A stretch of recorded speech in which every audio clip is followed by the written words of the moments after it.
à tous et bienvenue sur le travail de l'ombre. Qui dit trêve internationale dit pas de match de l'OM, donc pas d'analyse de ma part. Mais je pouvais pas vous laisser comme ça. S'il y a un joueur depuis le début de la saison qui symbolise parfaitement le travail de l'ombre, c'est bien Gerson. Focus donc sur ses 4 premiers matchs sous nos couleurs.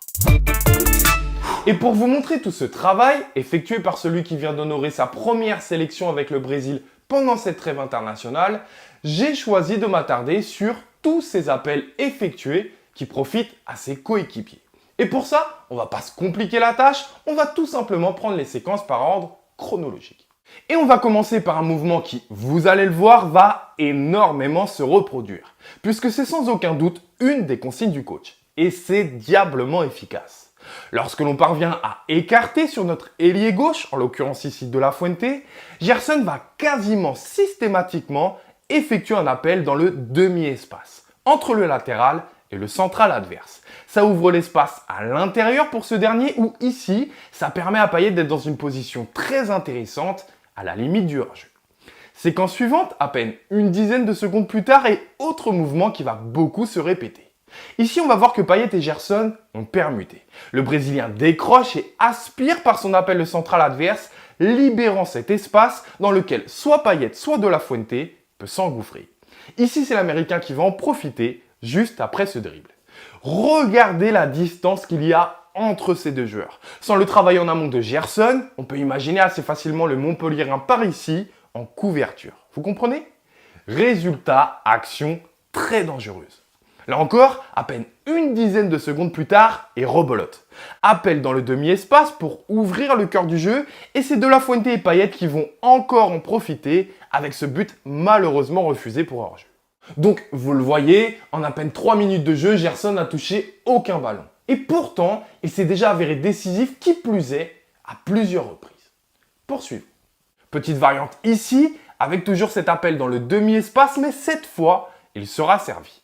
Peu importe, les conséquences restent les mêmes avec cet espace créé dans lequel s'engouffre De La Fuente. Bon, malheureusement ici, il manque la petite talonnade.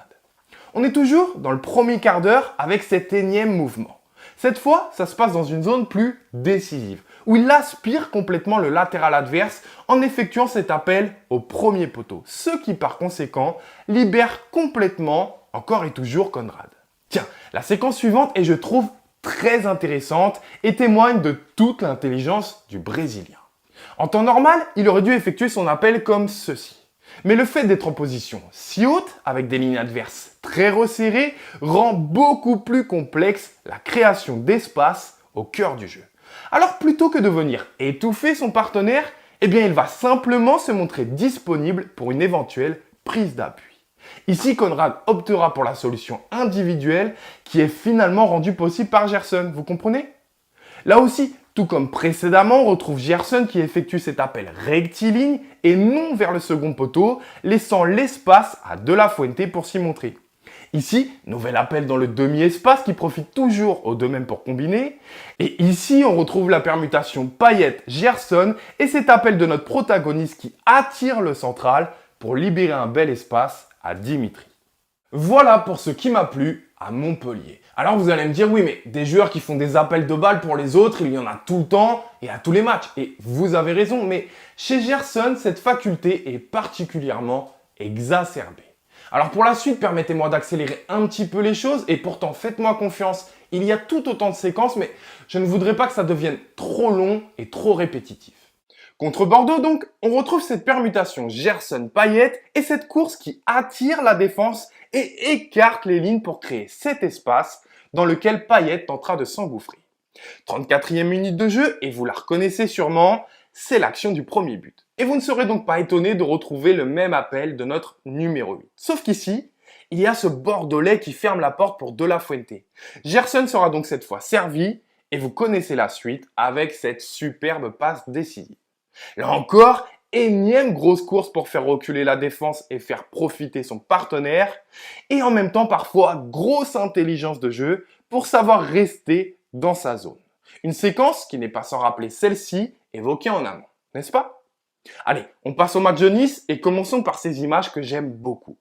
Observez comme Gerson regarde ce qui se passe dans son dos et va donc volontairement repiquer dans l'axe pour attirer les Niçois et offrir le maximum d'espace possible pour Payet et De La Fuente.